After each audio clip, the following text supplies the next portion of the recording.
بسم الله الرحمن الرحيم الحمد لله رب العالمين والصلاة والسلام على سيدنا محمد وعلى آله وأصحابه أجمعين أما بعد السلام عليكم ورحمة الله وبركاته. So let's get cracking inshallah. So most of you clearly decided to opt for reading from the Arabic. So last time I looked at the statistics, 60% of you, about 60% of you wanted to read from the Arabic. So a bit surprised by that. I thought people preferred to read from the English. One thing I did notice though, reading from the English, is that we could actually cover more material. So we actually read more than we would normally read. And that's because we're just translating directly rather than reading the Arabic and then the translation. But that's not an issue. If that's what people prefer, then that's fine, inshallah. Okay, so this is now our 7th lesson, I believe. And in the first few lessons we looked at sabr, and so this is our 3rd lesson, looking at the station of rida. So we're on page 1905 from the Arabic, and we've reached this section here, faslun. قال بسم الله الرحمن الرحيم قال المصنف رحمه الله قال وهو يصح بثلاثة شروط أن يكون الله عز وجل أحب الأشياء إلى العبد وأولى الأشياء بالتعظيم وأحق الأشياء بالطاعة. And so he, meaning Imam al-Harawi, he said that وهو يصح, that this rida, and remember we mentioned last week, we concluded the lesson by saying that there are 3 levels of rida. And the first level is the rida of the amm, the rida, the contentment you find amongst common people. So this level of rida only is valid if you fulfill 3 conditions. أن يكون الله عز وجل أحب الأشياء إلى العبد, when Allah subhanahu wa ta'ala becomes the most beloved thing to a servant, or to the servant. And again, this resonates with Ibn Qayyim's perspective of servitude, of ubudiyyah, that it revolves around hub, it revolves around mahabba, the love of Allah subhanahu wa ta'ala. وأولى الأشياء بالتعظيم, and that Allah subhanahu wa ta'ala becomes the most deserving of ta'zim, of veneration and reverence. وأحق الأشياء بالطاعة, and that he is the most entitled to obedience, that he deserves obedience. So if a person instills within himself these three qualities, then that person will reach the level of rida, and that's the level of rida for the common people. For the English, I think it's if you're going to be following the English, it's 544 of the English. Yeah, so okay. يعني, so Ibn Qayyim explains this now by saying يعني أن هذا النوع, i.e. this type, or this level of rida, because remember we mentioned that there are 3 types of rida. من الرضا إنما يصح بثلاثة أشياء أيضا, that this first level of rida is only valid if it fulfills 3 things. أحدها, one of them, أن يكون الله عز وجل أحب شيء إلى العبد, that when Allah subhanahu wa ta'ala becomes the most beloved thing or person, or most beloved thing to the servant. وهذه تعرف بثلاث أشياء أيضا. Okay, وبثلاثة أشياء أيضا. So this level, when do we know that Allah is the most beloved thing to a person? This is known by 3 things as well. أحدها أن تسبق محبته إلى القلب كل محبة, that the love for Allah subhanahu wa ta'ala essentially precedes your love for anything else. Okay, that the love for Allah reaches your heart before the love for anything else. So that's the closest thing that is most beloved to you. فتتقدم محبته والمحابة كلها, and so therefore the love for Allah comes before any other thing that you love in the worldly life. Mahab refers to the things that you essentially love. الثاني,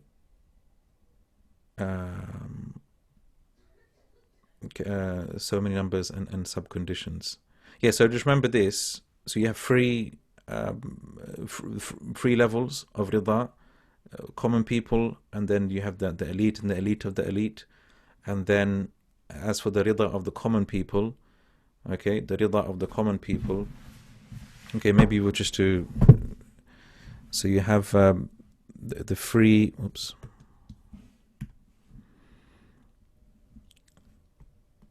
three levels. Okay, so you have the common people, and then you have the elite, and then you have the elite of the elite. As for the common people, then that has three conditions as well that need to be fulfilled.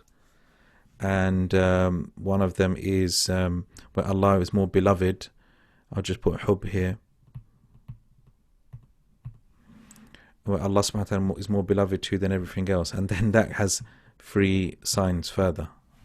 Okay, so the first is that has three signs. So these are the conditions. And these are the signs. So again, why is this La ilaha illallah?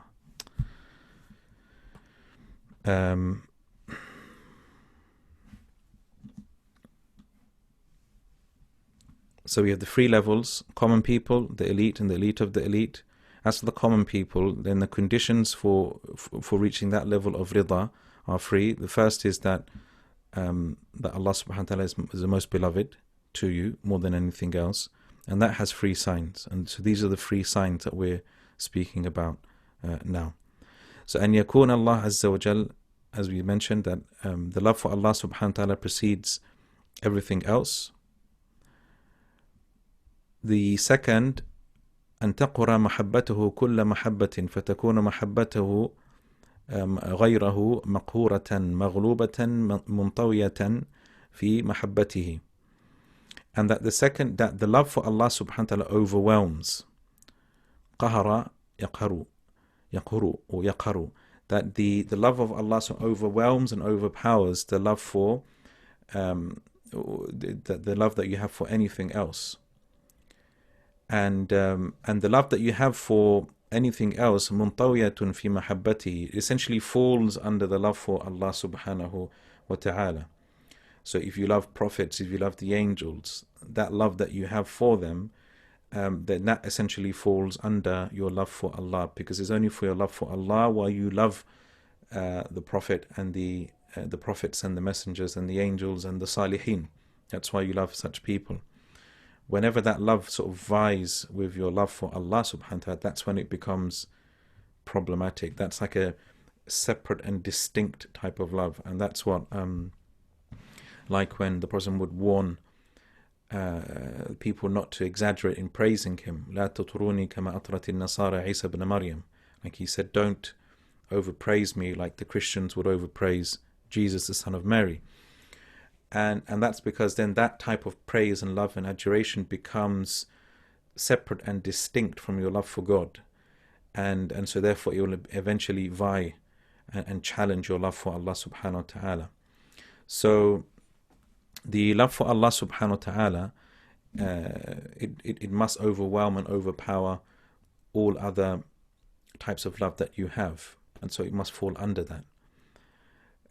The third, أن تكون محبة أن تكون محبة غيره تابعة لمحبته.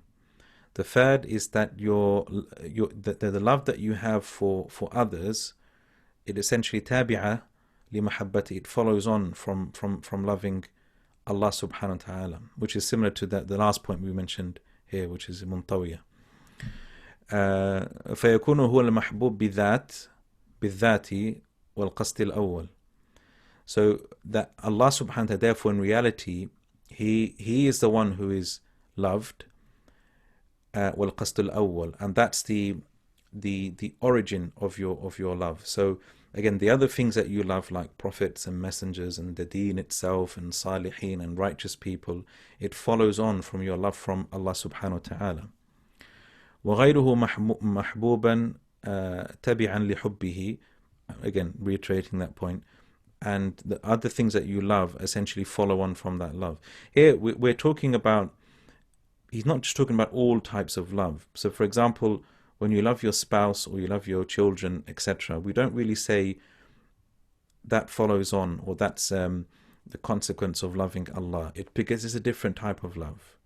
Here we're talking about the type of love that entails a type of reverence, like we have love for Rasulullah sallallahu alaihi wasallam. Again, that's not really a natural love, like the way you would have your love for your parents or your children. Although your love for the Prophet can be like that, but in origin, you have love for the Prophet sallam because this is what your love for Allah dictates.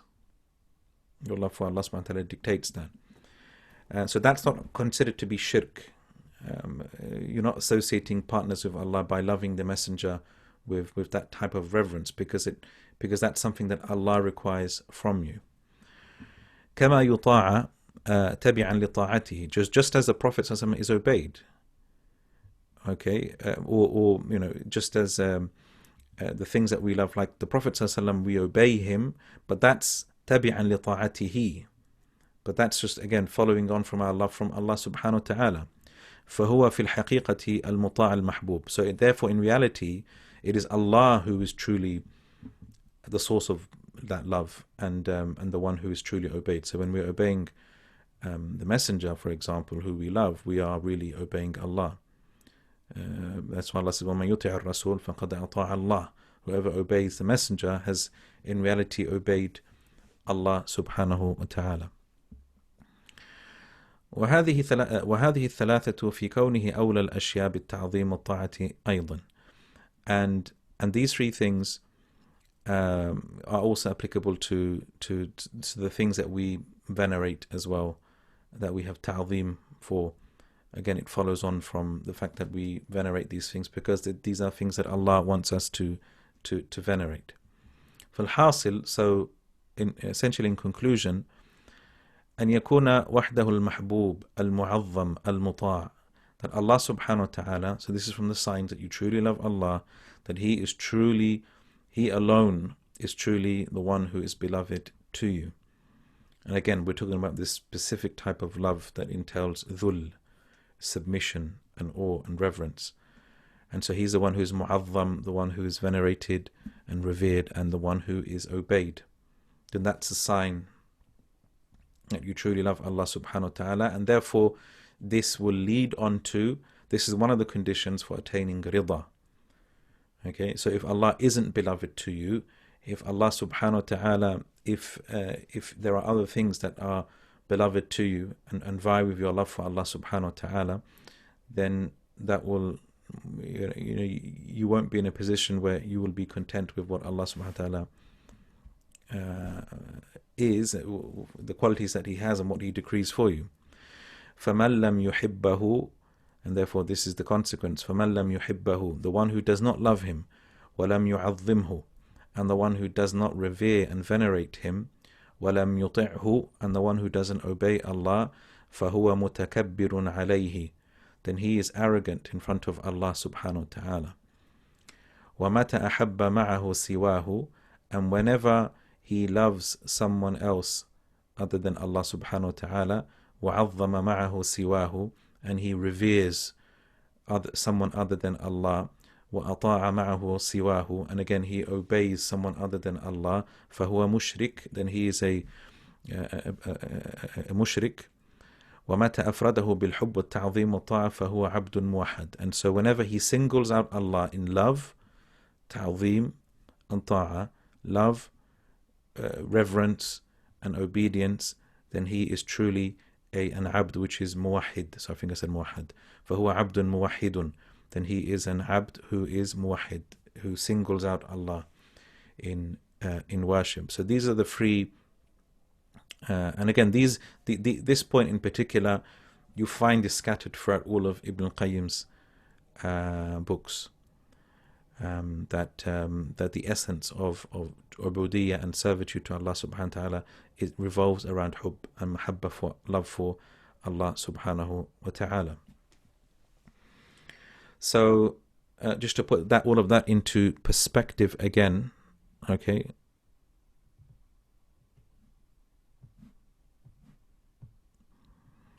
Okay, so we said that there are 3 levels of rida.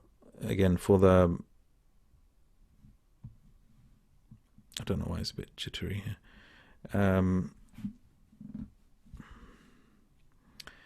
The common people, the elite, and the elite of the elite. So here we're looking at the rida of the common people.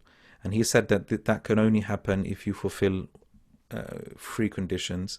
And the first is, as I put there, hub, where Allah subhanahu wa ta'ala is the most beloved to you. And وَأَوْلَى الْأَشْيَاء بِالتَّعْظِيمِ, and he is more entitled, or he deserves, like, foremost of our veneration and reverence. And thirdly, that, you know, we essentially obey him. So hub, ta'zim, and ta'a. Love, I'll put T for ta'zim. Oh, let me just reverence, and thirdly, obedience.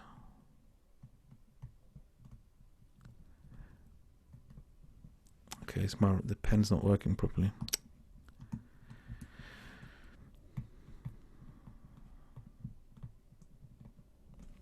And then he mentioned the signs.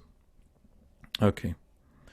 And now we move on to the second level now.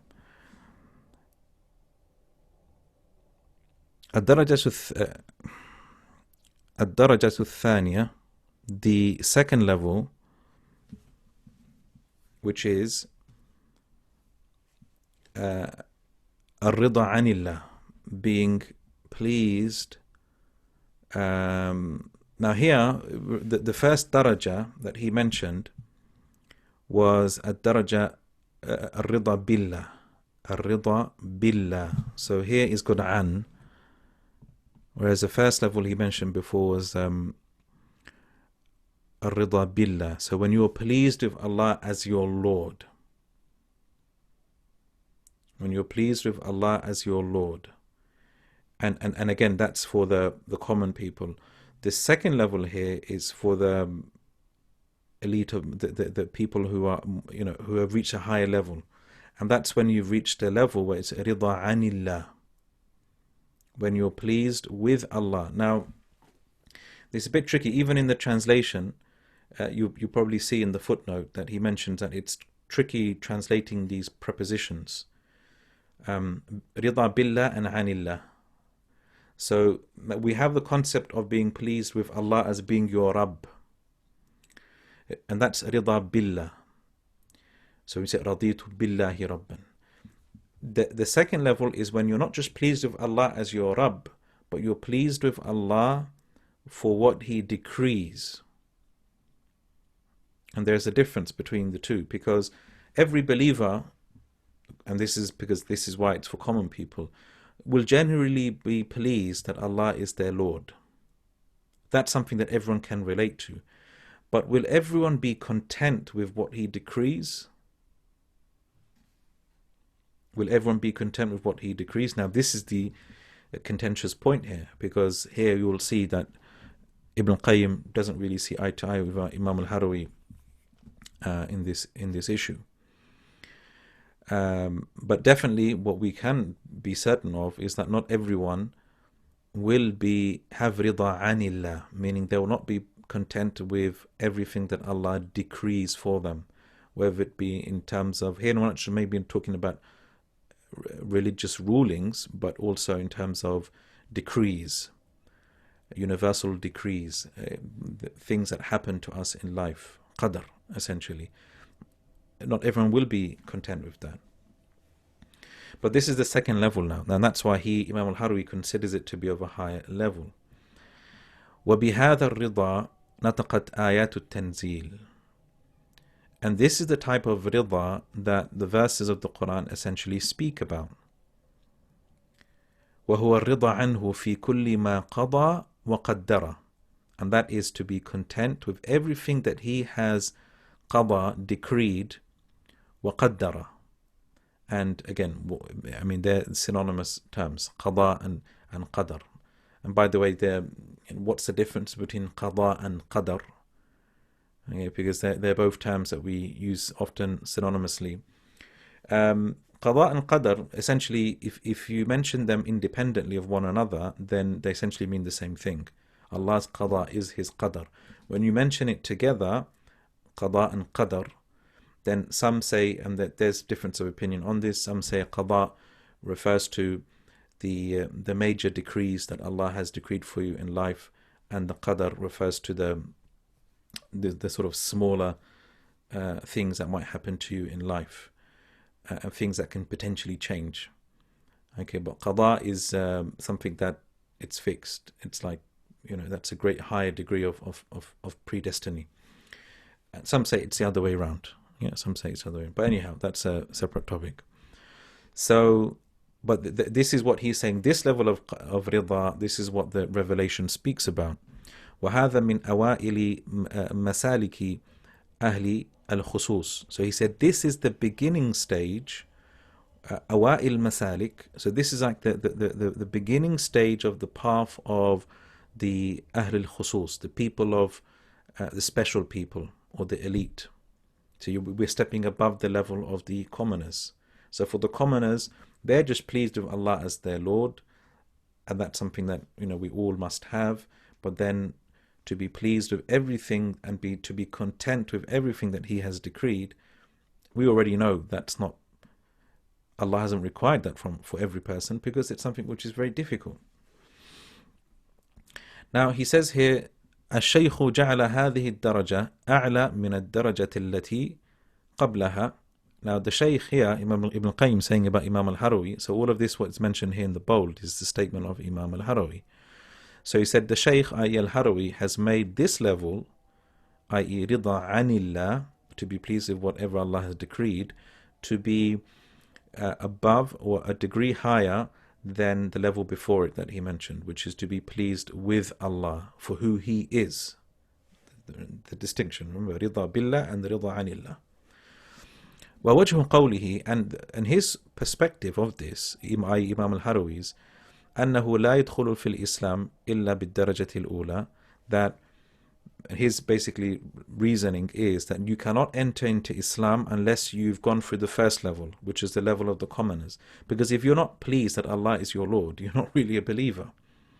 So that's like the entry point. You become a Muslim when you are pleased and you accept that Allah is your Lord. فإذا استقر قدمه عليها دخل في مقام الإسلام.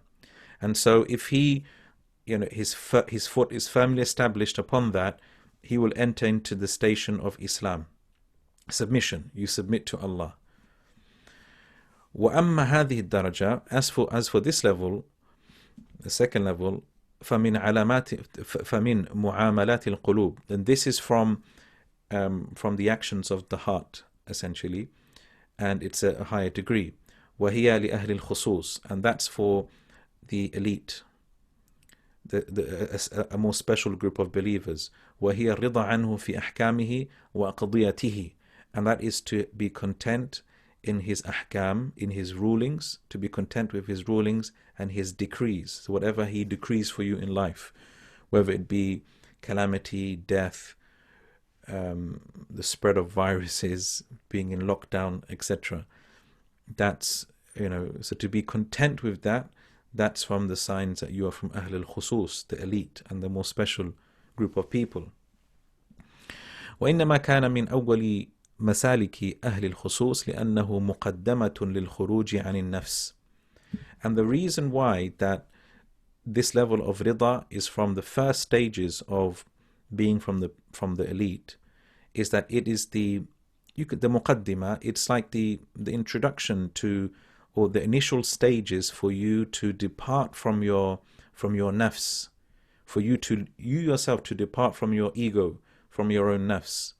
You become estranged to your own nafs, because your nafs will naturally find it difficult to deal with difficult predicaments and scenarios and adversities, etc. The nafs is inclined towards shahwa and desire, etc. So the moment you start departing from your nafs and your ego, and you think beyond your own sort of instincts and carnal desires, that's when you become closer to the level of the elite worshippers. والذي هو طريق أهل الخصوص فمقدمته بداية سلوكهم. And so again, so this is the path of the Ahlul Suluk, and so naturally the introductory part will be the beginning stages for the wayfaring.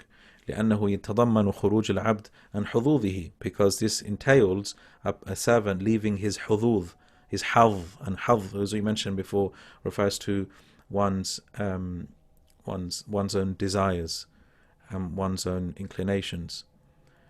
ووقوفه مع مراد الله, and it also entails that a person essentially his intent falls in line with the murad of Allah. Whatever he wants or intends, it falls in line with whatever Allah wants for him. مع مراد نفسه, falls in line with his own intent. And that, if you remember the saying of Umar ibn Abdul Aziz, when someone said to him once, "What do you wish for in life?" And he said, "I wish for what Allah wishes for me."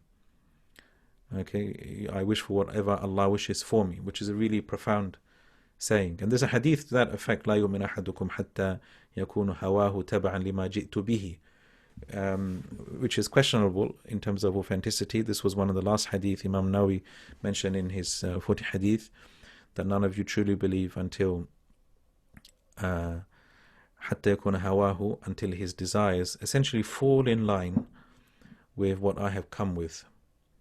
Okay, but that's obviously more in relation to ahkam, but even qadar as well.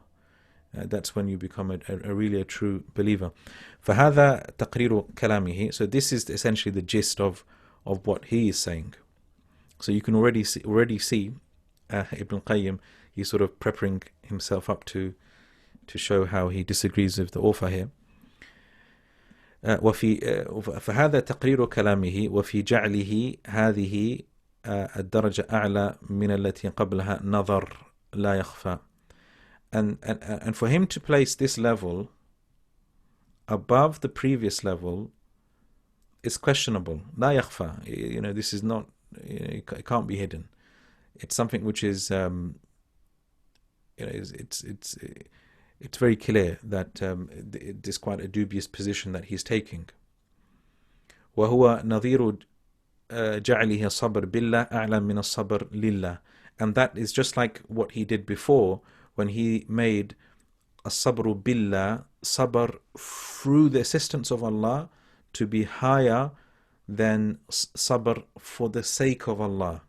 Okay, now you have to go back maybe a month or so, where we mentioned the different types of sabr, and Imam al-Harwi was of the view that to have sabr through the assistance of Allah, it's of a higher degree than sabr for the sake of Allah. And again, at that point, Ibn Qayyim differed with him there as well.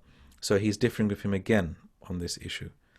So remember, what's he saying? So Imam al-Harawi is saying, to have rida billah, just to be pleased with Allah as your Lord, that's like the entry point at which you become a Muslim. Then you enter a high level of rida, where you're not just pleased with Allah as being your Lord, but you're pleased with everything that He decrees, whether it be in terms of rulings or whether it be in terms of things that happen in life to you. So again, he's going to show why now. Ibn Qayyim is going to show why he differs with him. وَالَّذِي يَنْبَغِي أَنْ يَكُونَ الدَّرَجَةُ الْأُولَى والذي ينبغي أن يكون الدرجة الأولى أعلى شأنا وأرفع قدرا. But what is more appropriate is that the first level, which is to be pleased with Allah as your Lord, أعلى شأنا, that it is of a higher degree and station and of a higher status. فإنها مختصة وهذه الدرجة مشتركة, because that level is مختصة, that level is something which is very specific to a specific group of people. وهذه الدرجة مشتركة, and this particular level, however, is shared, meaning every now that's definitely debatable. He is saying that فإنها مختصة, that what does the ha refer to? Which level is he talking about? The first or the second level? He is saying the second level is مختصة. Okay, he's saying the second level is مختصة. No, sorry. The first level is مختصة. Sorry. وهذه الدرجة مشتركة. And the second level, it's shared by everyone. And he'll explain how. فإن الرضا بالقضاء يصح من المؤمن والكافر. He did a similar thing here with sabr as well, which is interesting at the very least. So he said, to be pleased with Allah's qadr, to be content with Allah's qadr, that can be for the believer as well as the disbeliever. He's saying that the disbeliever can be pleased with Allah's qadr. He can take it on the chin and basically say, okay, look, if this is fate, I will accept it. Which is true, that a non-Muslim could say that. That's not I don't think that's that contentious. وغايته هو التسليم لقضاء الله وقدره. And وغايته, and the objective is just to simply submit to and surrender to the will of God. فأين هذا من الرضا به ربا وإلها ومعبودا وحكما. So how can you compare this with being pleased with Allah as your Lord, as your object, as your ilah, as your God, as your object of worship, and as of your hakam, as your arbiter, someone who you refer to in your disputes? So from this perspective, he's saying, no, being pleased with Allah as your Lord, that's of a higher degree, because that's only for believers. As for being content with what Allah has decreed in life, then that is applicable to both believers and non-believers and disbelievers as well. So that is mushtaraka, meaning that type of rida is shared between believers and non-believers. Whereas the first level, which is to be pleased with Allah, is mukhtasa. That's more specific. Only believers have that. So if that is the case, then clearly that is of a higher degree. Okay, that is of a higher degree. So this is one of the arguments that Ibn Qayyim brings. فَالرِّضَى بِهِ رَبًّا فَرْض. Being pleased with Allah as your Lord is an obligation. As your Lord. بل هو آكد الفروض باتفاق الأمة. In fact, it is the most emphasized of obligations by agreement of the Ummah. فمن لم يرضى به ربا لم يصح له إسلام ولا عمل. If a person is not pleased with Allah as being his Lord, then his Islam will not be correct, nor will his deeds be correct. أما الرضا بقضائه فأكثر الناس على أنه مستحب. But as for being content with Allah's decree, then according to most scholars it is mustahab, it is recommended. وَلَيْسَ وَاجِبًا, and it's not an obligation. قِيلَ, and it was said, وَقِيلَ بَلْ هُوَ واجب, as some said it's an obligation. وَهُمَا قَوْلان فِي مَذْهَبِ أحمد. And these are two views that are in the madhab of Imam Ahmad. But as we said, majority of the scholars say that rida is recommended.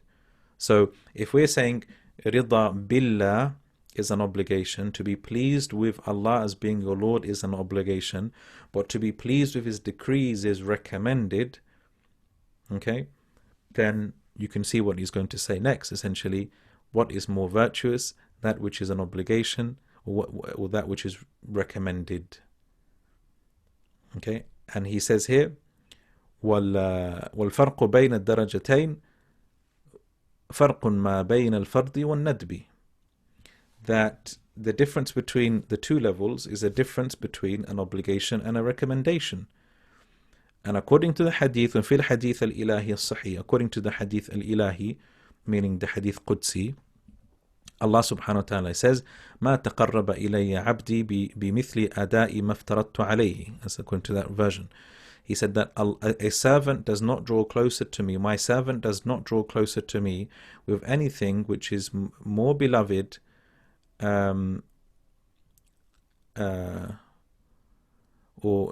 is more beloved to me than him fulfilling that which I have obliged upon him. Meaning that's the best way you draw closer to Allah. Okay, so my servant does not draw closer to me with anything as he does with fulfilling that which I have prescribed upon him. So that indicates that the obligation is more more virtuous.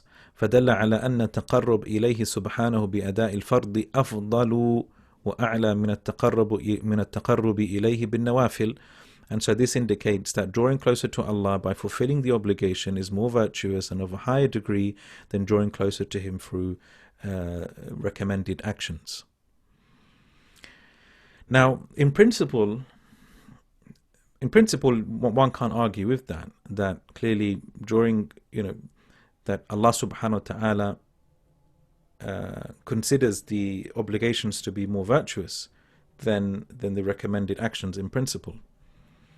But think about this. I mean, we've already said that we've already laid down the premise that a person can respond to any calamity or any difficulty or any qadr of Allah in three ways: through sabr, through rida, and through shukr. Right? And we've already established that sabr is wajib, but rida is recommended. Rida with his hukum, al-rida anillah. Now, which of the two is an obligation? Sabr. Now, are we going to say now that sabr is more virtuous than the rida because sabr is wajib and the rida isn't? No. So this argument, it's not that consistent. Okay, the argument is not that consistent, because if we were to apply the very same principle that he mentioned to sabr and shukr, then we would have to argue that sabr is more virtuous. Okay, but even Ibn Qayyim himself agrees that rida is more virtuous, even though rida is recommended. Okay, so well, obviously, I mean, I'm sure there are counter arguments. I mean, if Ibn Qayyim was with us today, we would speak to him about that. That's one of the things to look forward to in the afterlife, inshallah. May Allah grant us that blessing, that na'im, inshallah. Audio question, yes, tfaddal. I'm just thinking as we go through this. I mean, a lot of this is quite tough going, but I'm thinking the way Ibn Qayyim is contradicted and Harawi is clearly premised upon some like bigger vision, bigger kind of methodology about the divine and about life, right?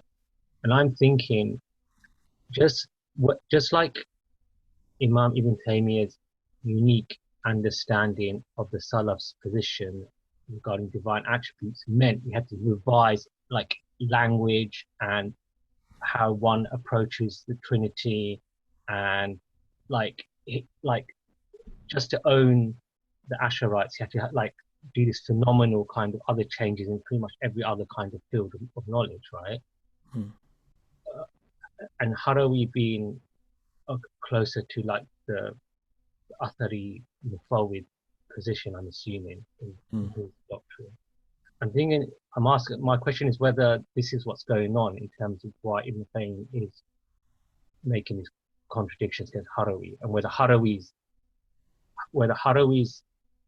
positions in Suluk are predicated on his positions in Creed, and whether Ibn Qayyim, with his own take on Creed, is therefore has to kind of upturn these ramifications.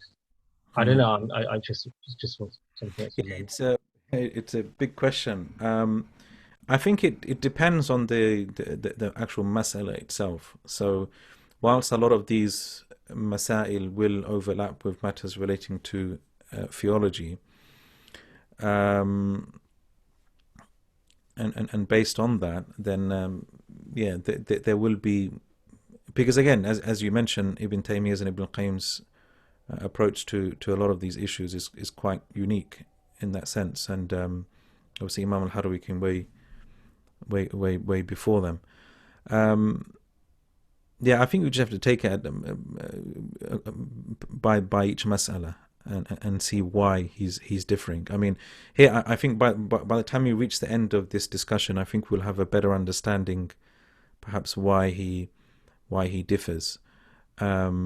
If is there some sort, is there something which is more methodological in the reason why he is different? Because as you can see, this is quite consistent. He's done it with sabr. Okay, he's done it with sabr. He's different, and he will differ with him on quite a few occasions. But in many ways, I think that the differences that they both have can be reconciled. They can be reconciled, and I think what it is, Ibn Qayyim rahimahullah is looking at these issues from a particular perspective that maybe Imam al-Harawi wasn't, and for that reason he felt obliged to differ from him. But in reality, it's not an ikhtilaf of tadad. It's not, they don't have mutually exclusive opinions on it. It's just a matter of perspective. And I'll offer maybe one way of reconciling their differences a bit later, and so perhaps remind me if I don't mention it, because I didn't write it down in my notes, so it might skip me, but hopefully towards the end, inshallah. It seems as though Ibn Qayyim's argument is predicated on that which can be defined as being exclusive. Yeah. Okay.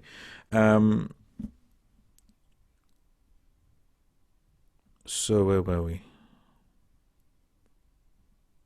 Okay. Yeah, and so that's the first argument. One of the arguments is that that rida billah is essentially an obligation, and rida anillah, it's a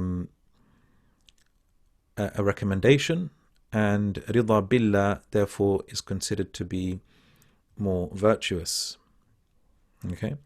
Now, وأيضا, this is a second argument that he will bring forward. فإن رضا به ربا, so the first level, which is رضا به, to be pleased with Allah as your Lord, which is what most common people will have.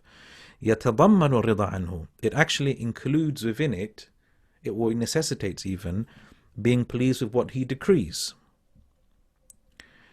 ويستلزمه, and it necessitates it.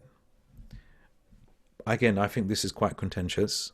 Okay, because there are many people that are pleased with Allah as their Lord, but I mean, it should necessitate that they are pleased with what He decrees, but that's not always the case. فإن الرضا بربوبيته هو رضا العبد بما يأمره به وينهاه عنه ويقسمه له ويقدره عليه ويعطيه إياه ويمنعه منه. So, being pleased with Allah's rububiyyah, His lordship, that basically means that you are pleased with what He commands you to do. You are pleased with what He prohibits you from doing. You are pleased with and content with what He has apportioned for you, and what He has decreed for you, what He gives you, what He prevents from reaching you. So that's what it entails. When you say, I am pleased that Allah is my Lord. Now, what does that mean? Does it mean just that you're pleased that He is your creator? No, it does entail more than that. Those things that He mentions here. فَمَتَى لَمْ يَرْضَى بِذَلِكَ كُلِّهِ, that's important, كُلِّهِ. So when a person is not pleased with any of that, so he's not pleased with the fact that Allah has commanded him to do certain things, and he's not pleased that Allah has prohibited from whatever is prohibited. He is not pleased with what Allah has apportioned for him. He is not pleased with what Allah has given him and what He's denied him.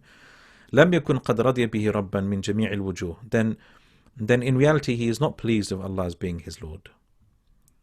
وإن كان راضيا به ربا من بعضها, then if he is pleased with Allah as his Lord in some of these qualities, فَرِضَى بِهِ رَبًّا مِنْ كُلِّ وَجْهٍ, then فَرِضَى بِهِ رَبًّا مِنْ كُلِّ وَجْهٍ, then to be pleased with Allah as your Lord from in totality would require يَسْتَلْزِمُ الرِّضَى عَنْهُ, would require that you are pleased with what He has decreed. وَيَتَضَمَّنُهُ بِلَا رَيْبٍ, and that will be inclusive of that. So I think, don't look at it in such a sort of, black and white way, in a sort of polarized way like that, that it's, either you are pleased with everything that he has decreed, or that you are not pleased with what he has decreed for you. You can generally be pleased with Allah as your Lord and what he decrees generally, but there might be times where there are certain things that you might not be content with in life. But that's the nature of human beings. We're not perfect in our servitude to Allah, and we will have weaknesses and we will lapse. وأيضا, and so this is another point, الرضا به ربا يتعلق بذاته. Being pleased with Allah as your Lord pertains to Allah's essence, وصفاته وأسمائه, his names and attributes. وربوبيته العامة والخاصة فهو الرضا به خالقا ومدبرا وآمرا وناهيا وملكا ومعطيا ومانعا وحكما ووكيلا ووليا وناصرا ومعينا وكافيا وحسيبا ورقيبا ومبتليا ومعافيا وقابضا وباسطا إلى غير ذلك من صفات ربوبيته. That being pleased with Allah as your Lord entails believing in his lordship, rububiyyah, his general and specific lordship. And what is a general and specific lordship? So the fact that, for example, Allah provides for everybody, that's a rububiyyah al-amma. But then there's a rububiyyah al-khassa, a special type of divine provision, providing you with sustenance of iman, of faith, of strength, of tawfiq, etc. That's a more specific khasa form of the manifestation of Allah's rububiyyah.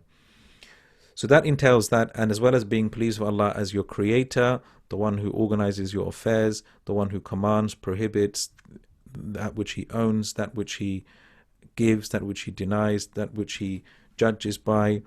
Allah being a wakil, a wali, a nasir, someone who helps and supports you, someone who protects you, someone who overlooks your affairs, someone who puts you to trial as well, someone who grants you safety and good health, again, someone who gives and withholds, etc. These are all from the sifat of his rububiyyah. These are all from the characteristics of Allah's rububiyyah. So if you truly say, Raditu billahi rabban, I'm pleased with Allah as my Lord, then that will entail that you are pleased with all of these qualities. That he gives, whatever he gives, whatever he takes, whatever he prohibits, whatever he denies, whatever he decides for you, whatever he assists you in, whatever he leaves you to yourself in, etc. وَأَمَّا الرِّضَى عَنْهُ, as for being pleased with what Allah has decreed for you, فَهُوَ رِضَى الْعَبْدِ بِمَا يَفْعَلُهُ بِهِ, then that is to be content with what Allah essentially does with him. وَيُعْطِيهِ إِيَّاه, that which Allah gives him. وَلِهَذَا إِنَّمَا جَاءَ فِي الثَّوَابِ وَالْجَزَاءِ, and that's why this level of rida, when it's discussed or mentioned in the Quran, Allah speaks about reward and recompense. كَقَوْلِهِ تَعَالَى يَا أَيُّهَا النَّفْسُ الْمُطْمَئِنَّةُ, O soul which is at peace, ارجعي إلى ربك راضية مرضية, return back to your Lord well pleased and pleased with. فهذا رضاها عنه لما حصل لها من كرامته. So this rida, the contentment of that person's soul, so the ha is in reference to the nafs. The contentment that the soul will find in the afterlife, it's a result of Allah honoring him. And we spoke about this last week. When will this be said to that person? وَكَقَوْلِهِ تَعَالَى, and it's like Allah subhanahu wa ta'ala saying, وَجَزَاؤُهُمْ عِنْدَ رَبِّهِمْ جَنَّاتُ عَدْنٍ تَجْرِي مِنْ تَحْتِهَا الْأَنْهَارُ, that their recompense and their reward will be with their Lord, that they will have the gardens of Eden underneath which rivers flow in eternity forever. Allah is pleased with them and they are pleased with him. And that is for those, ذَلِكَ لِمَنْ خَشِيَ رَبَّهُ, that applies to those who have true awe of their Lord. So the point being here is that what he's trying to say is that rida anhu, being content, this is the second degree. Remember, rida billah, according to Imam al-Harawi, is the first level, and rida anhu, which is a high level according to Imam al-Harawi, then that, he said, is specific to being pleased with Allah as a result of what He gives you in the afterlife. Okay, so that's the way this is now Ibn Qayyim's, the way he's distinguishing it from the first level. Because if you think about it, the way Imam al-Harawi split the two, made a distinction between rida billah and rida anillah. In reality, Ibn Qayyim is saying no, rida anillah is actually a part of rida billah. Because if you are pleased with Allah as your Lord, you will naturally be pleased with what He decrees. Okay? So therefore, it's really the same thing. Rida billah and anillah is really the same thing. So therefore, why do we have another category of rida anillah? And this is what he's saying. He's saying rida anillah, therefore, is something specific, which is a rida that you attain due to Allah's karama, due to Allah's being pleased with you in the afterlife. And hence these verses. And that's what Allah speaks about in the Quran. Radiyallahu anhum wa radu an. When will they be pleased? And when will they be content with Allah? In the afterlife. When they see the karama of Allah, the way Allah honors them and rewards them and recompenses them. So that itself, it's, that's again, it's basically, it's a consequence of the rida that they have in this life.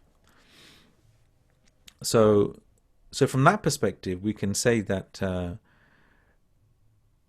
can we say that therefore, it's not really a matter of comparison then. We can't say this level of rida is more virtuous than the first type of rida. Because we're talking about, we're talking about rida in this life. The second type of rida is a rida in the afterlife. That's not really up for comparison to see which is more virtuous. Okay. Okay, and we'll just finish this line, then we'll take a break. وَالرِّضَى بِهِ, and being pleased with Allah as your Lord, أَصْلُ الرِّضَى عَنْهُ. Again, this is reiterating this point, that it's not like a separate category. Being rida, having rida with Allah is the premise and the foundation of being pleased with what Allah decrees for you.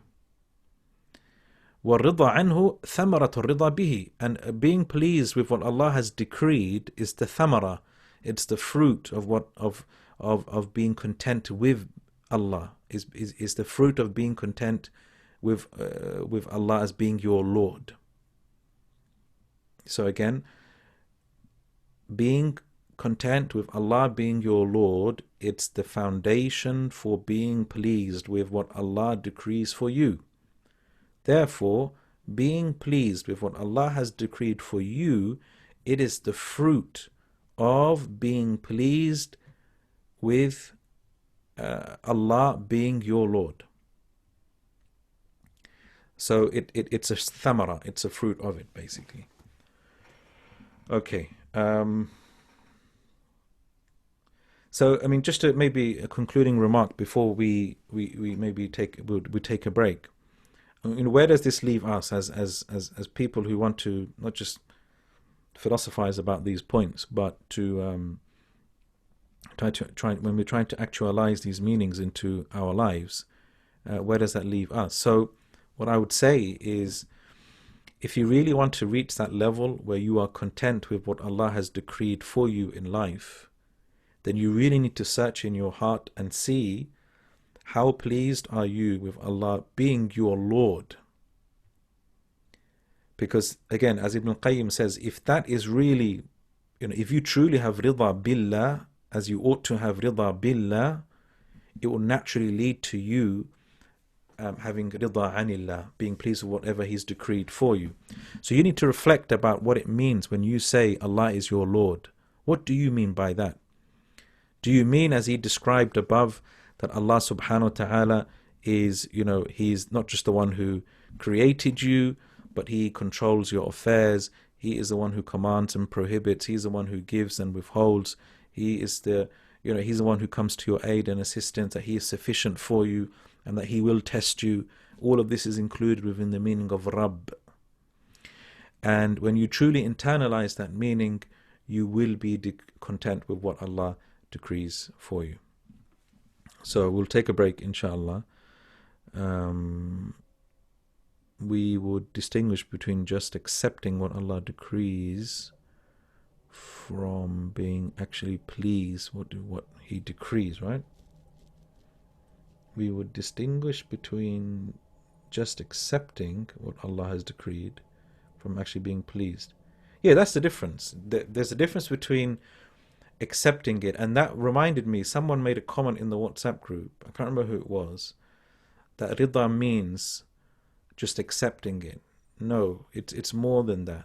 It's when you actually realize there's accepting something is different to being content with it. Being content with it entails a level of pleasure, rida. Okay, there's a difference between qabul and rida. Qabul, you just accept it. Okay, I'll just accept it the way it is. Rida is actually you realize, no, this is the murad of Allah. This is what Allah intends for me. There must be khair in it. There must be goodness in it that maybe I cannot see. Okay, and so you willingly accept it. You willingly accept it, and you are pleased with that as Allah's decree. And that's the key thing that differentiates from just merely accepting it. It's not qabul. It's not just qabul. Rida is not just qabul. It's more than that. Acceptance is more like sabr, yeah. So sabr, basically, you take it on the chin, you accept it for the way it is, and you're restraining yourself from doing anything haram. You're stopping yourself from complaining. You're stopping yourself from thinking negatively about Allah. That's sabr, and that's wajib. But rida, on the other hand, it's loftier, and it's harder, and hence why it's recommended and not an obligation. Okay, we'll take a break, inshallah. We will resume at say 13 past, inshallah.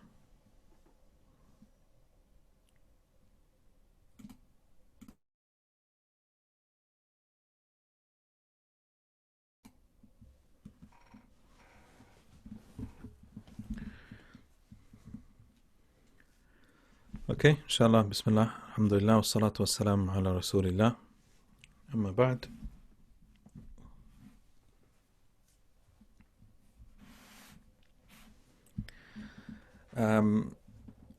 So moving on now. So Ibn Qayyim then adds another argument. وَسِرُّ الْمَسْأَلَةِ, and the secret of this affair, أن الرضا به متعلق بأسمائه وصفاته والرضا عنه متعلق بثوابه وجزائه. So basically he is saying, look, this is the one way that we can distinguish between the two, which is that being pleased with Allah as your Lord is something which pertains to His names and attributes, meaning the manifestations of His names and attributes, that He is your Lord, your Creator, your Sustainer, your Provider, the one who organizes your affairs, etc.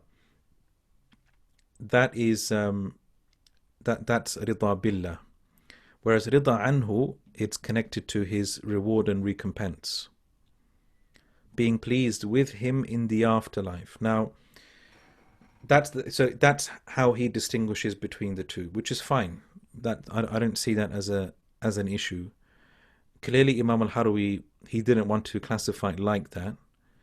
Okay, so he classified rida billah and anillah in a different way, because he, as we said, Ibn Qayyim essentially sees the two levels of rida that Imam al-Harawi mentions in the same light. He basically says the way Imam al-Harawi is explaining rida anillah, it's just from the necessary consequences of rida billah. So it's really the same thing. And again, I mean, these things of classification, it's not like something that is set in stone, and people can classify things differently. That's not an issue. But this is the preference of Ibn Qayyim rahimahullah. But as I said, I think one way that we can reconcile this the issue that Ibn Qayyim has with Imam al-Harawi in that he thinks that Rida Anillah is really the same as Rida Billah, according to Imam al-Harawi is explaining it, is that is not an absolute principle, because, as we mentioned, there are people who generally can be classified as having a Rida Billah, but they won't be content with many things that Allah has decreed. And that's not as a result of their own obstinate nature and takabbur, but it could be due to the fact of just their weak faith. Like many people now, for example, are struggling to deal with the pandemic, and they're struggling to come to terms with its potential wisdom or what have you. So they're not really happy with the situation. They're not content with it. I mean, do we say that such people do not have Rida Billah? No. Do we say that they are deficient in the Rida Billah? Not even necessarily, in my opinion. It could be just this particular issue is something that they're potentially weak in, but as a whole, they have Rida Billah. So from that perspective, Imam al-Harawi is saying that you can have a situation where a person has Rida Billah, but he falls short in having Rida with some of the decrees of Allah. Therefore, a level higher would be when a person has Rida Billah, and in addition to that, he is completely content with whatever Allah decrees, and maybe everything that Allah decrees. So this person clearly is of a higher degree than the first person, who's struggling to deal with the odd decrees of Allah here and there. So, and I don't think that Ibn Qayyim will differ with him on that. Okay, I don't think he will differ with him on that. So again, I think it's just a matter of perspective and the way of looking at things. And personally, I don't think it to be a major issue. It's not like it's a matter of deviation or anything like that. It's just a way that you can classify things. And depending on the way you classify things, you might consider one thing to be more virtuous than the other. Okay. Right. وأيضا and also فإن النبي صلى الله عليه وسلم علق ذوق طعم الإيمان بمن رضي بالله ربا. And another argument Ibn Qayyim is going to use, that Rida Billah is more virtuous than Rida Anillah, is that that the Prophet ﷺ has premised the tasting the taste of Iman, to really taste Iman, he's premised that on being pleased with Allah as your Lord. Okay, so if you are truly pleased with Allah as your Lord, you will taste Iman. وَلَمْ يُعَلِّقْهُ بِمَنْ رَضِيَ عَنْهُ, and he didn't premise it on being pleased with the decrees of Allah, if Allah decrees. كما قال, as the Prophet ﷺ said, ذاق طعم الإيمان من رضي بالله ربا وبالإسلام دينا وبمحمد رسولا, that the person who is pleased with Allah as his Lord and Islam as his religion and Muhammad sallallahu alaihi wasallam as his messenger, he has tasted the sweetness of Iman. He has tasted Iman. And notice here, the Prophet is talking about man radiya billahi rabban. Man radiya billah, whoever is pleased with Allah as his Lord. He didn't say man radiya anillah. But this is a problem, because you see, this is a matter of terminology now. This classification of Rida Billah and Rida Anillah, this distinction, was it something that was known? And is this how the Prophet ﷺ spoke? Did he distinguish between the Rida Billah and Rida Anillah in that way? Okay. I mean, in the Quran we have radiyallahu anhu wa radu an. Yeah, we have that. But I think the Prophet ﷺ here is talking about Rida umuman, generally speaking, which includes both Rida Billah and Anillah. Okay, he's not saying, the Prophet ﷺ is not saying here, whoever is pleased with Allah as your Lord, and we're not talking about being pleased with his decrees. No, he really means both. That's the way I understand it. That's how the Prophet ﷺ is speaking in general terms. He's speaking in general terms. He's not saying specifically that type of rida. And this is the problem you find throughout our whether it be in theology, whether it be in other areas in life, in our disciplines. Once we start classifying things and categorizing things in a way that the Prophet ﷺ and the companions didn't do it, then in many ways we become so pedantic about categories and divisions that we overcomplicate matters, and then we sometimes misconstrued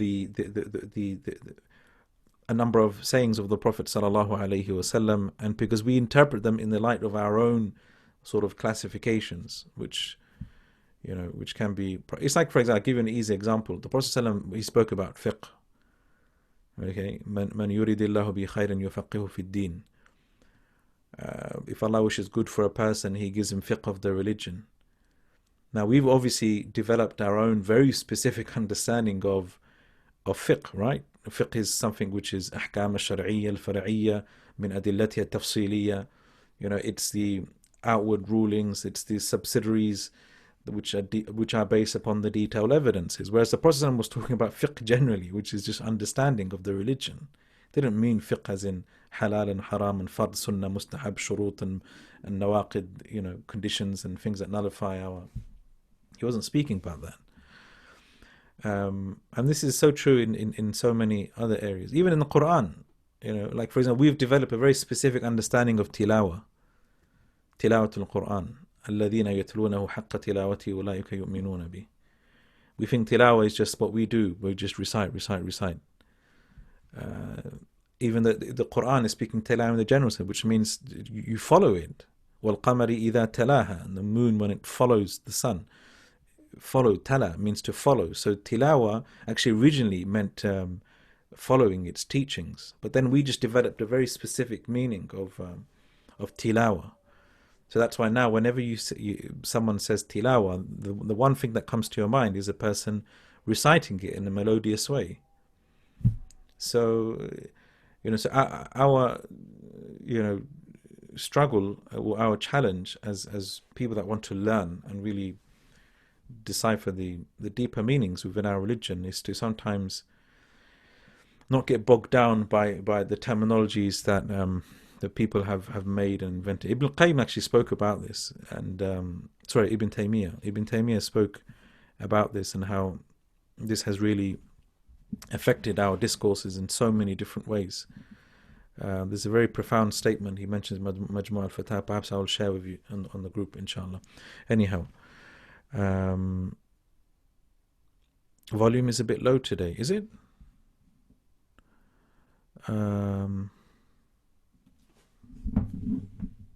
Has anyone else had that problem? Fine for you. Okay. All right. Okay. Moving on then.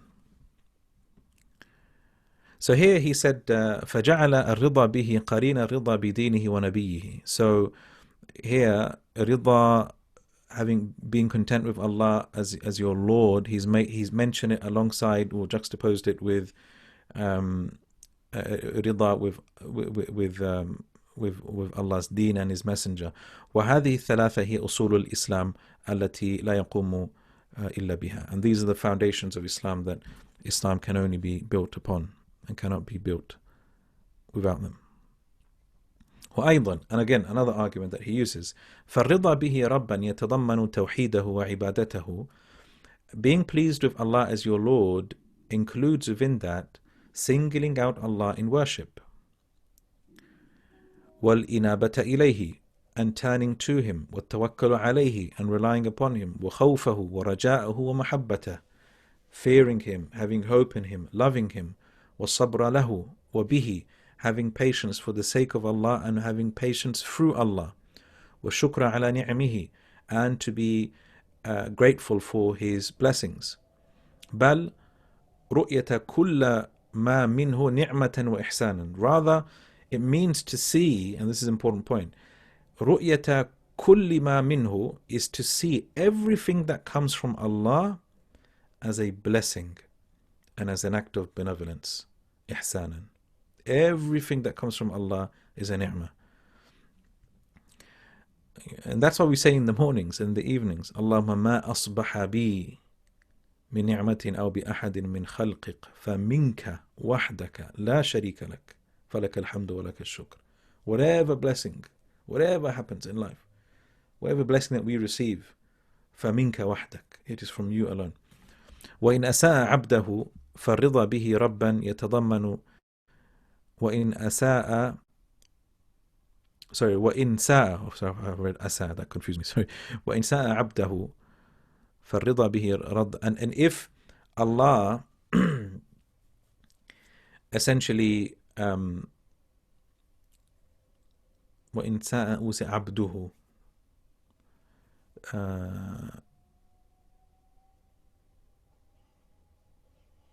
okay, no, this is silly. There shouldn't be a comma here.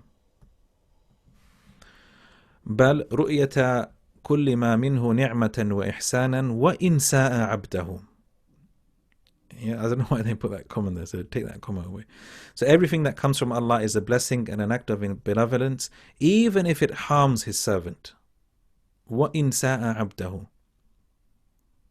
Okay, so no comma there. فالرضا به ربا يتضمن شهادة أن لا إله إلا الله. And so being pleased with Allah as your Lord entails bearing witness that none has a right to be worshipped except Him. والرضا بمحمد رسولا يتضمن شهادة أن محمدا رسول الله. And being pleased with Muhammad as your messenger صلى الله عليه وسلم entails the second part of the shahada. والرضا بالإسلام دينا يتضمن التزام عبوديته. And rida, being pleased with Islam as your deen, entails basically adhering to servitude and obeying Him and obeying His messenger. فَجَمَعْتَ ثَلَاثَ الدِّينَ كُلًّا. So this basically includes the entire religion. So if someone has a comma in there, but in my opinion, I mean, does it make sense? Doesn't it make sense for those who have a comma? Does it make sense to have a comma there? I don't think it does. Let me see my version. Does it have yeah, my one it doesn't. So Dar al-Tayyiba clearly doesn't. He says يتضمن رؤية كل ما منه نعمة وإحسانا وإن ساء عبده.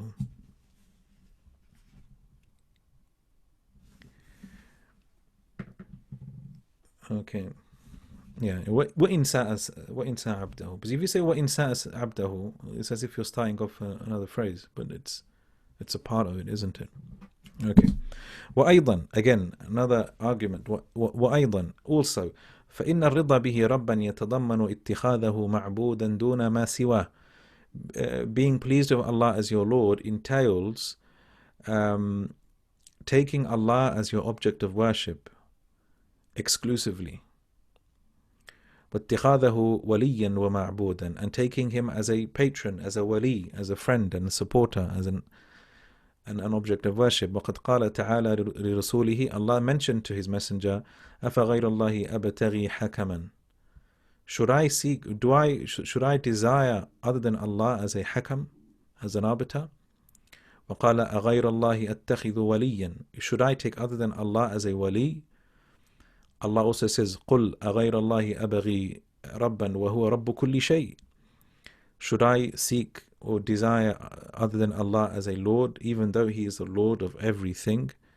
فهذا هو عين الرضا به ربا. So this is really the essence. The essence of being pleased with Allah as your Lord is that it necessitates that ibadah, that contentment with whatever He decrees. That's his point.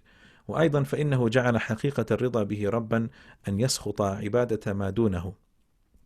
And He also made it He made it such that the reality of being pleased with Allah as your Lord entails that you despise the worshipping of anything other than Allah.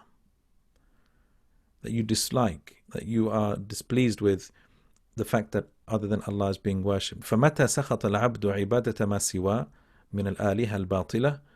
That whenever a servant is displeased with the worshipping of other than Allah, false gods, whether it be in terms of love and fear and hope and reverence and veneration and honoring, then when a person dislikes that other people are worshipped or other things are worshipped in that way, because for the believer, he realizes, no, that should be dedicated to Allah.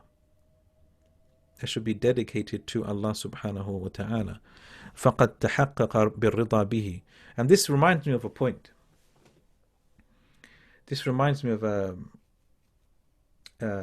very profound saying I came across of Imam al-Munawi, who wrote a very famous commentary to Jami' al-Saghir wa Ziyada, known as Fayd al-Qadir. And he mentioned, he said, قال المحققون, he said, المحققون, I'm going to go on a bit of a tangent here, but hopefully not for too long, okay, because it relates to this point. So he said, actually, let me just bring out the actual quote itself, because it's, I was actually thinking of writing a short article just on this.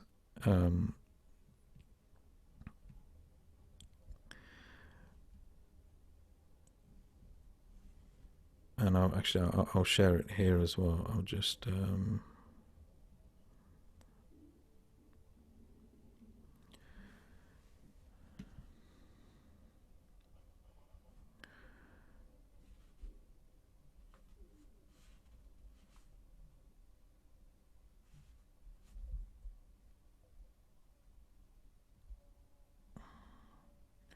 nearly there.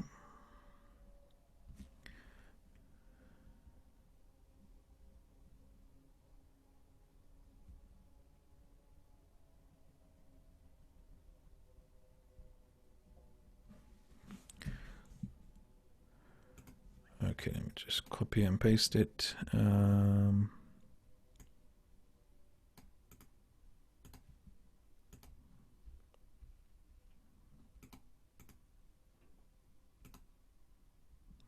Yeah, so وقال, this is Imam al-Munawi. As we said, he was the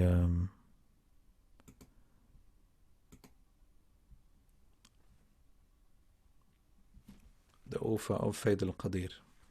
So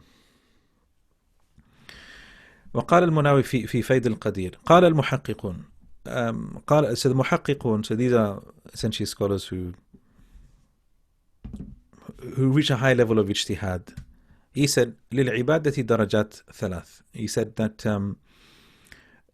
worship has three levels. الأولى أن يعبد الله وأن يعبد الله ويعبد الله طلبا للثواب وهربا من العقاب وهي نازلة جدا. Okay, this is contentious. I know people don't agree with this, but he says worship has three levels. The first level is to worship Allah طلبا للثواب, seeking reward and fleeing from punishment. وهذه نازلة جدا. He said this is quite low down on the pecking order. This is quite low down. It's still valid and acceptable and it's fine. It's not blameworthy. It's still praiseworthy. But then he says something, okay, not everyone will probably agree to this, but he said, لأن معبوده بالحقيقة ذلك الثواب. He said that's because his true object of worship is actually the reward. Because he's using his worship of Allah, he's using his worship of Allah as a means to attain reward. Because that's his ultimate goal. His ultimate goal is pleasure. It's happiness in paradise. Okay. I wouldn't personally word it like that, because his ma'bud is still Allah. I mean, we can't say he's committed shirk or his tawheed is deficient. But anyhow, then he says الثانية, the second is أن تعبده لتتشرف بعبادته والنسبة إليه, is that you worship him in order to be honored. To be honored by being attributed to being a servant of Allah. So you worship him because you want to be honored. You feel honored that I am a servant of Allah subhanahu wa ta'ala.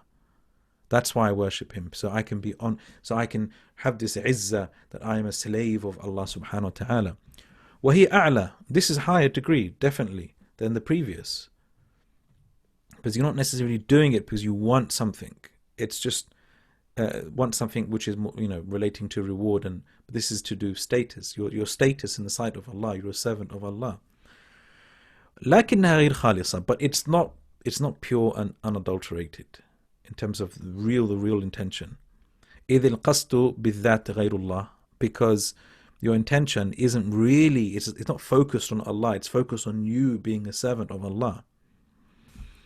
والثالثة, the third, أن تعبده لكونه إلها وأنت عبده. It's to worship him due to the fact that he is a God, due to the fact that he is your Lord and that you are his servant. وهذه أعلاها, and that's of a higher degree. Al-Razi, he mentions this in his tafsir as well, when in relation to إياك نعبد وإياك نستعين. And some scholars did attribute this to, I know Ibn Ashur, he says, this is a statement of the ghulat al-mutasawwifa, like the more of the extreme Sufis. Definitely a lot of the sort of the extreme Sufis, they definitely, Imam al-Munawi, you can say, was a Sufi in that regard. As I said, I think some of the wording here is questionable, but in many ways, a lot of people probably will be able to relate to this. Now, this is such a big topic. That's why I wanted to write something on it, because I feel as though a lot of people don't speak about this topic enough, and as a result, a lot of the when we encourage people to do certain things, it becomes, I don't want to say empty words, but it becomes almost like sloganeering. Like we do things for the sake of reward, and when we repeat this so much, when we repeat this so much and we lose sense of why we're really doing things, it becomes somewhat problematic. And especially if people are just doing things for reward, like I'm doing this because I want ajr. I'm doing things just because I want ajr, or I just want to be safe from the hellfire. And what if a person, and this is a real issue, and I've seen this, wallahi, I've seen this. People have come up to me and they've said to me, I have no burning desire to earn ajr. They've said this, I have no burning desire to perform, to earn ajr, to earn reward. I don't think, meaning it's not in their mindset, oh, let me do this today, I can earn more ajr. It's not in their mindset. They simply don't have it. And as a result, they fail in their ibadah. They really struggle to perform ibadah. And that's why we need to focus on other reasons why we worship Allah subhanahu wa ta'ala. And that's not the ultimate reason why we worship Allah. Is that the ultimate reason why we worship Allah? So we can attain just bliss in the afterlife? Or is it something greater than that? It's to worship Allah for who He is. And that entails tremendous thought and reflection and a greater connection with Allah. And that's what we should ultimately be pushing people towards. Our deen focuses around Allah, not around ajr and reward. It revolves around Allah subhanahu wa ta'ala. But this deen is vast. People's abilities are very different. People's spiritual stations are various different degrees, are varying degrees. And so therefore, for some people, maybe the correct discourse to have with them is to speak about ajr and reward. And the Prophet would often do this with many people, especially with like common people and common folk and Bedouins. He would speak to them about ajr, reward, hur al-ain and these things. Wasn't specific just to them, don't get me wrong. But he had to relate with people. For a lot of people might be very estranged from Allah. So for you to speak to them, worship Allah because He deserves to be worshipped, when they don't have much knowledge about Allah, they'll find it very hard to relate to. So that's why a person has to be wise and know who they're speaking to, and form their narrative based upon that. Anyhow, why did I mention this? Going back to the point. Why did I mention this? I mentioned this. This wasn't planned, by the way. This wasn't planned, but I mentioned this because let's go back to the point where he mentions فإنه جعل حقيقة الرضا به ربا أن يسخط عباد. Yes. He said that he made حقيقة الرضا به ربا. Remember we said if you truly are pleased with Allah as your Lord, then that entails that you dislike the fact that other than Allah is worshipped. Now, and that you dislike the fact that people love things as they ought to love Allah. So you dislike this. Now the question is, what if a person doesn't? What if a person has no issue in his heart or her heart that the fact that people disbelieve in Allah, that people either disbelieve in Him or they worship false gods, okay, or they worship Isa alayhi salam, it doesn't touch upon their hearts. Meaning it's like, that's their choice. Let them do it, okay? It doesn't affect me. I mean, that is the case for many people, and many of us perhaps. We might not say it, but internally that's probably how we feel. And one of the reasons why that could be the case is because of this, what Imam al-Munawi is saying here, that people worship Allah for different reasons. Now, if you're worshipping Allah just because you want Jannah and paradise, it probably won't affect you if there are other idolaters and atheists and people who insult Allah and what have you. Okay, probably won't affect you that much. But for the third level of people who worship Allah because they've become so absorbed in loving Allah subhanahu wa ta'ala and recognizing His beauty and magnificence, it really troubles them that these people do not worship Allah subhanahu wa ta'ala. It really troubles them. And that's the attitude of the prophets. Look at the prophets. Why is it that they struggled? Why is it that it affected them so much that people would not believe? It really touched them. And because it wasn't because they simply felt sorry for them, but because they realized Allah should be worshipped. But these people aren't worshipping. How can they not be worshipping Allah? After everything that He has done for them, that who He is to them, how can they not be worshipping Allah subhanahu wa ta'ala? Okay.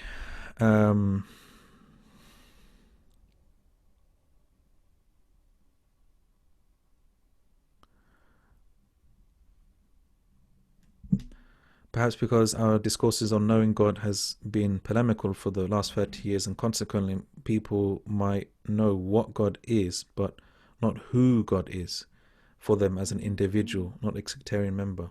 Yeah, I mean, that's a good observation. Jazakallah khair. So just to clarify, so the third level from the statement above is that the reason for us to worship for the sheer fact of Allah being our Lord. Yes. Yeah, and that's what, yeah. And I've seen a number of scholars and writers and thinkers, when they deal with statements like this, like the statement of Imam al-Munawi here, they say, no, but if you look to the Quran, the prophets worshipped Allah khawfan wa tama'a, out of fear, out of hope, out of desire for reward. So clearly, now we're not going to say that their level of worship was of the lower end. Okay, but I think that's quite a simplistic approach, because when the scholars mention these categories, they don't mean that you only box yourself in one of them.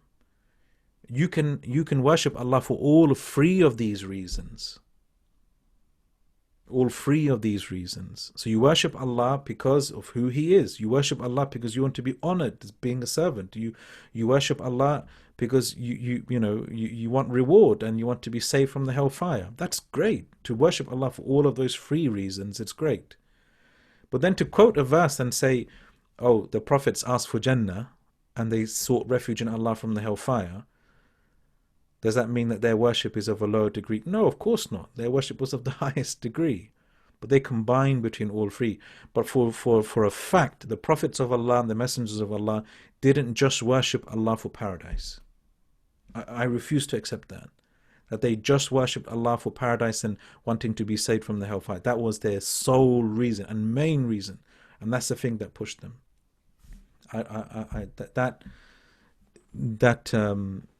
That doesn't make sense.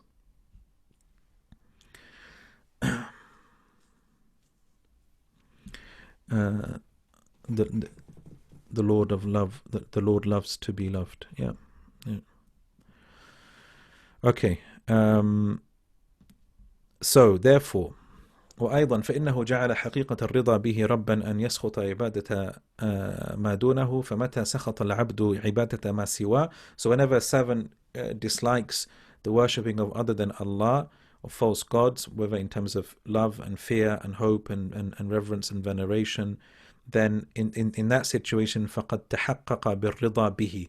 He actualizes what it means to be pleased with Allah as your Lord. الذي هو قطب رحى الإسلام, which is the pivot, okay, of the axis of Islam. قطب رحى الإسلام. So that's like the pivotal part of axis of Islam, which is to be pleased with Allah as your Lord. وإنما كان قطب رحى الدين, and being pleased with Allah as your Lord is the pivot of the axis of Islam, because جميع العقائد والأعمال, because all matters of creed and belief and ahwal and spiritual stations إنما تنبني على توحيد الله عز وجل في العبادة, because they are all premised and built upon singling out Allah in our worship of Him. وسخط عبادة ما سواه, and also وسخط عبادة ما سواه, and also to dislike the worship of other than Allah. فلم يكن له هذا القطب لم يكن له رحى يدور عليه. And so whoever doesn't have this pivot, this pivotal point, then there is no axis for him to go around, meaning, his foundations of Islam aren't really there. ومن حصل له هذا القطب ثبت له الرحى التي تدور عليه فيخرج حينئذ من دائرة الشرك إلى دائرة الإسلام فتدور رحى إسلامه وإيمانه على قطبها الثابت اللازم. So whoever has this clear pivotal point and the axis for it to revolve around, then he leaves essentially the folds of idolatry and shirk or associationism and enters into Islam. وأيضا, and also, فإنه جعل حصول هذه الدرجة من الرضا موقوفا على كون المرضي به ربا سبحانه أحب إلى العبد من كل شيء. And he has also made this level of rida dependent upon المرضي به ربا, that the one who you are pleased with as your Lord, to be more beloved to the servant than everything else. So if you really want to attain the level of rida, Allah must be more beloved to you than everything else.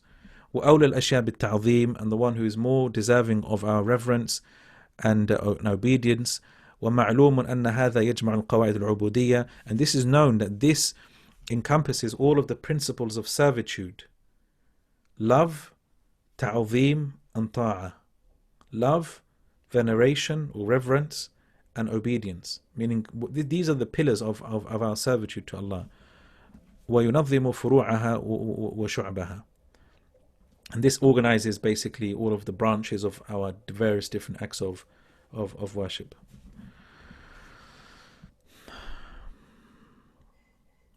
ولما كانت المحبة التامة ميل القلب بكليته إلى المحبوب كان ذلك الميل حاملا على طاعته وتعظيمه. And when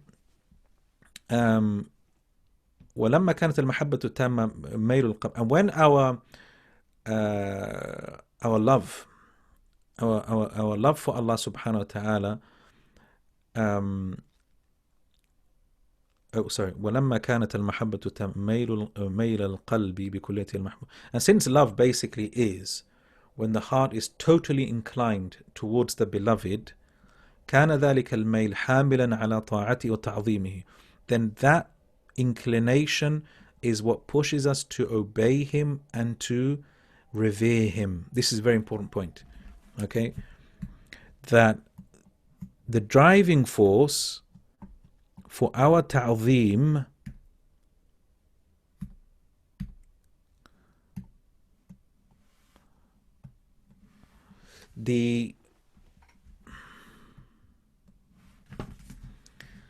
this mail that he speaks about, inclination, when a servant is so inclined towards Allah, his heart is inclined towards Allah due to his love for Allah, this is what pushes him to be obedient towards Allah and to revere Allah. So the asl is hub, the asl is love for Allah. And that's why I said that for many people who try to premise ibadah on ta'zeem, on veneration and glorifying Allah subhanahu wa ta'ala, most people, it becomes like sloganeering.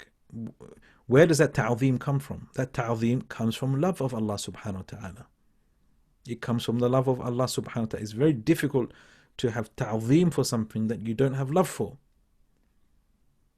Okay, otherwise your ta'zeem itself, it's just emptiness. It's devoid of true meaning. وكان ذلك الميل حاملا على طاعته وتعظيمه وكل ما كان الميل أقوى, the stronger your inclination, which is based upon love, the stronger it is, كانت الطاعة أتم, your obedience becomes more complete. والتعظيم أوفر, and your reverence and veneration of Allah becomes more encompassing. أوفر. وهذا الميل يلازم الإيمان, and this inclination this inclination which is based upon this hub, this love of Allah, يلازم الإيمان, it comes hand in hand with Iman. بل هو روح الإيمان ولبه, it's the spirit of Iman. The spirit and the essence of Iman lies in this inclination, this mail, as a result of your love for Allah subhanahu wa ta'ala. فأي شيء يكون أعلى من أمر يتضمن أن يكون الله سبحانه أحب الأشياء إلى العبد وأولى الأشياء بالتعظيم وأحق الأشياء بالطاعة. So what could be more greater than essentially, loving Allah and having that veneration for him, etc., and deserving of our obedience. وبهذا, and it is through this, وبهذا يجد العبد حلاوة الإيمان, and it's through this that a person finds the sweetness of Iman, which is another point that I wanted to speak about, because I felt some people were still struggling with this, the concept we spoke about last week of istihla al-ta'a, sweetening our acts of worship. I think some people misunderstood that sweetening our acts of worship, it doesn't mean perfecting our act of worship such that we end up feeling more spiritually closer to Allah. What it means is that we don't make our actions, or we don't try to improve our acts of ibadah for the sake of the positive feelings that we get as a result of it. That's not why we worship Allah. The sweetness that we feel is a consequence. We don't go in search of that feeling per se. Our search is to draw closer to Allah, and if we feel that sweetness as a result, then alhamdulillah. So بهذا يجد العبد حلاوة الإيمان كما في الصحيح. So it's through this that a person finds the sweetness of Iman, as is reported in the Sahih Hadith. The Prophet ﷺ said, ثلاث من كن فيه وجد بهن حلاوة الإيمان. There are three things that if a person has, he tastes the sweetness of Iman. من كان الله ورسوله أحب إليه مما سواهما. That when Allah and His Messenger are more beloved to him than everything else. ومن كان يحب المرأة لا يحبه إلا لله. And a person only loves a person for the sake of Allah, which actually we can speak at length about that, but maybe another time. ومن كان يكره أن يعود في الكفر بعد إذ أنقذه الله منه كما يكره أن يلقى في النار. And the third quality is that a person dislikes to return to kufr after Allah saved him from it, just as he would dislike to be thrown into the hellfire. So notice here, so this hadith, it shows this is how we find halawat al-iman. Halawat al-iman is when Allah is more beloved to you. Okay, so again, it's something that you find. Okay, but it's a consequence of Allah being beloved to you. So it's not that we look for halawat al-iman by making Allah more beloved to us than everything else. No, we don't make Allah become more beloved to us so that we can find halawat al-iman. No, rather we love Allah and make Allah more beloved to us more than anything else, because that's how He should be loved, and as a result we will find halawat al-iman.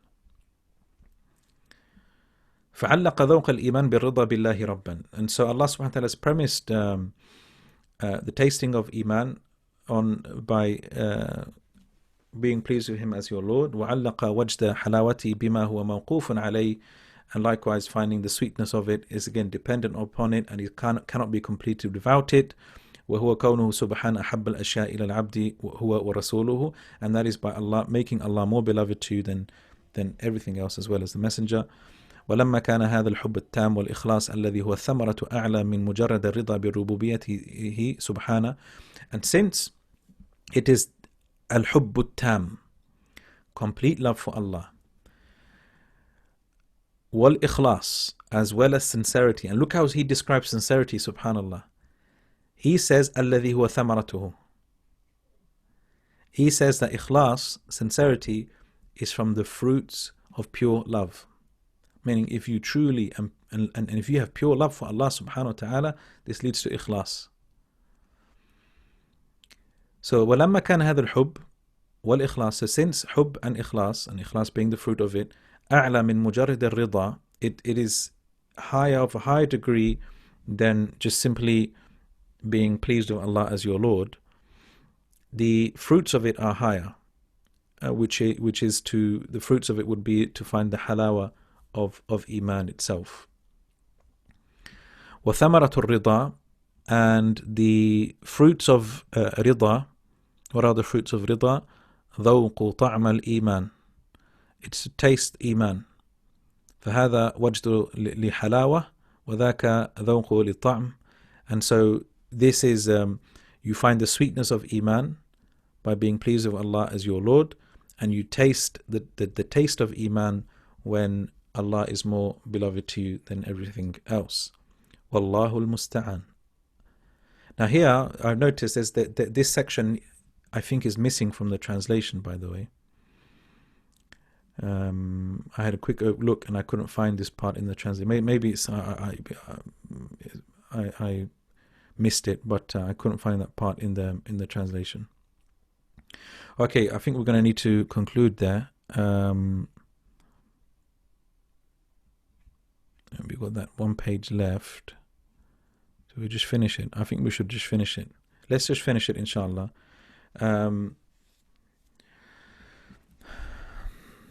Okay, I'm just going to, sorry, I'm going to take a bit longer, maybe about 5 to 10 minutes, inshallah. So إنما ترتب هذا وهذا على الرضا به وحده ربا. So this occurs, i.e. tasting Iman and tasting the sweetness of Iman based upon these two things, هذا وهذا, meaning making Allah more beloved to you than everything else and being pleased with Allah, these two things, then that leads to tasting the sweetness of Iman, and it leads to tasting Iman. This only happens when you are pleased with Allah as your Lord and you disassociate yourself from the worshipping of anything else, as well as your heart being inclined towards anything else. And this is when a person gathers in جذاب قوى المحب كلها إليه. And this is when a person gathers all of his strengths for and devotion, you can say maybe, قوة in this context, devotion to his beloved. ورضاه عن ربه تابع لهذا الرضا. فمن رضي بالله ربا ورضي لله عبدا ومن رضي عنه. Yeah, so this is, to be honest, this is it's nothing new here actually. And just to conclude this beautiful hadith, actually, this hadith, the Prophet ﷺ, he said, من قال كل يوم, whoever says every day, and this is probably a fitting way to enter today's class, whoever says every day رضيت بالله ربا وبالإسلام دينا وبمحمد صلى الله عليه وسلم نبيا إلا كان حقا على الله أن يرضيه يوم القيامة. الله أكبر.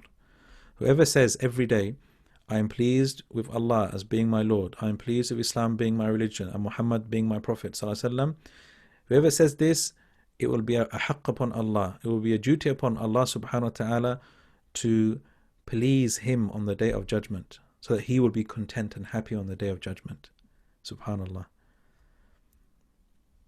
You know, what a beautiful gift that Allah subhanahu wa ta'ala gives people for saying something like this. But obviously say it with, don't just say it with an empty heart. Say it and truly mean it, because this really summarizes what Imam al-Munawi was saying earlier on in that statement, why we worship Allah. You know, we worship Allah. Why? Raditu billah. I'm just so happy. I'm content with Allah being my Lord. So again, it focuses on Allah. It's not just what we want. It focuses on Allah subhanahu wa ta'ala. Alhamdulillah. So that concludes that section. So we'll stop there for today. As I said, I don't think we'll have a lesson this Wednesday, but the Wednesday after, insha'Allah ta'ala. Alhamdulillah, this is, for many of us, this is the final lesson in the Ramadan, our final day in Ramadan. We ask Allah subhanahu wa ta'ala and we pray to him that he accepts all of our fasts, all of our good deeds, all of our prayers, recitation of Quran. I think for many people, I've had a number of people say that this Ramadan has been truly a special Ramadan, and you know, and this shows you, subhanAllah, no matter what difficulties we go through in life, whatever difficulties we go through in life and whatever struggles we have, there's khair there somewhere, whether we realize it or not. So, Alhamdulillah Rabbil Alameen. Lahu alhamdu fil ula wal akhirah.